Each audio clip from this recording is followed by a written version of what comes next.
Que lo que mi gente, this time around I'm gonna do something completely different. No guests, no nothing. I want to give you guys a life update, one-on-one.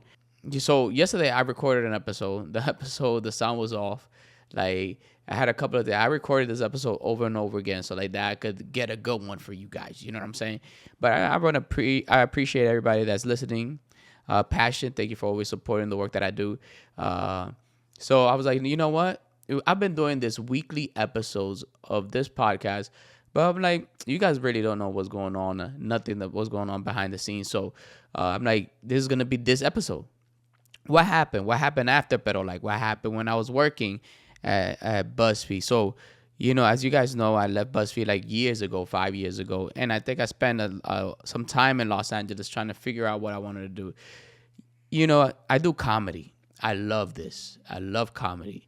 The thing about comedy, sometimes there's a transition period, right? When you're younger, you're adolescent, I was feeling like I was being a clown. That's what it was, right? And when ads and were coming to me like, Gadiel, you gotta put on the mom gown and the wig. I'm like, I ain't feel good putting on a wig anymore, or putting on like this mom caricature. So yo dije, no, yo no puedo estar haciendo toda la vida. I'm gonna be an old motherfucker playing a mom. So I also like, I went through something that I ended a relationship, or she ended the relationship. There was a relationship that ended. And I think a lot of times when you go through a time period like that, you go through a little metamorphosis, right? You're down and you're trying to find yourself. I was like depressed in Los Angeles. I was like isolated. And a lot of times, like, people don't see the other side of social media, right? And I'm in LA, the strike happens and the work is not coming in as it used to. And of course, I was not putting out as much. I also felt like there's nothing I could have put out. And when it comes to becoming a creative in this space, you have to live life to be an artist. Like, yes, you could just create art and talk about what your vision and what your artistry is. Yes, whatever. But it's like, I felt like in my time in LA, I didn't have nothing to draw from. Does that make sense? And I like, even though I was working out, I did buy my house. I love Los Angeles. Los Angeles gave me so much. It gave me an audience. It gave me a fan base, right? But there was like what I wanted. It was like I was stuck in limbo, like what I wanted to do, and I couldn't even make a decision on what I wanted to do. But I love comedy. I love stand up.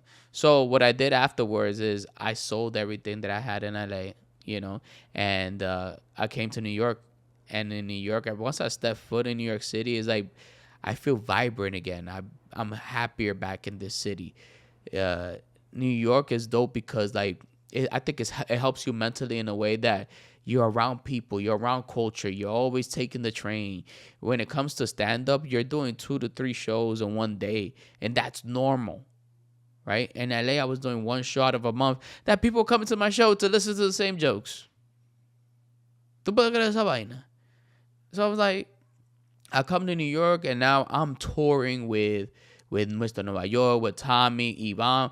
We shot an episode of La Factoria, which was great. I was one of the episodes. I don't know. Now I'm part of one of the episodes, but like we've been talking about it throughout the podcast. Like I've always wanted to work with these people. My fan base is in the East Coast, right? And over here, I started the podcast. I feel like I found myself again. Does that make sense? In New York, I'm not gonna lie, New York is expensive, but expensive LA is different than expensive New York. In New York, you at least could walk all over the damn place. You'll find a spot that you'll be like, coño, está barato, come aquí. You eat some Dominican food, you can eat a plate of Dominican food, like full on with some oxtails for like $16. And people are struggling. For $16 is nothing for me. Like in LA, you find something for $16, by my way, probably the best thing you could get is tacos. You know what I mean? Because even a burrito is like 18, right? And I miss my family. Yo, no lie, LA has been amazing. And I feel like people need to try out LA for a little bit. But it was just, I was also getting casted for shows. Not even casting. I was like, whatchamacallit? I was, whatchamacallit, when you, not casting. Damn it. Okay. But I was trying out for roles that didn't sum up who I was. I was going out and trying out for roles, for Mexican roles, bro.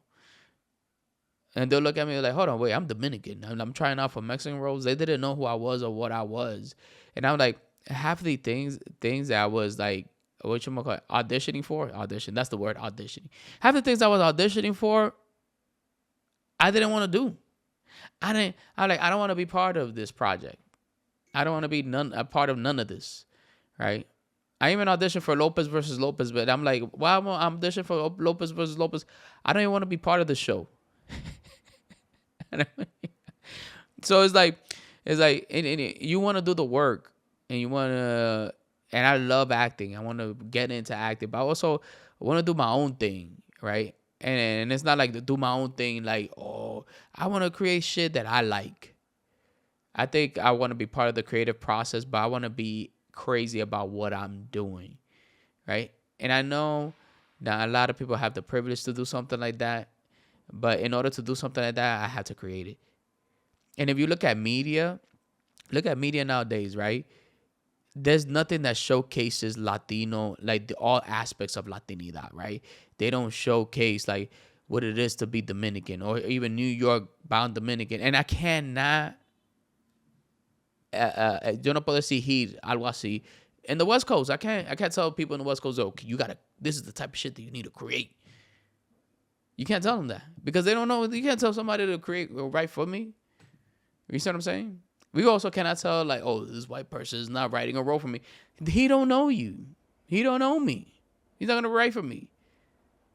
But then, and also like when I was meeting people, every time I meet you guys and I go out, I do a show, and you guys show up like in Miami, any different place, you guys show up and be like, yo, I love you, bro.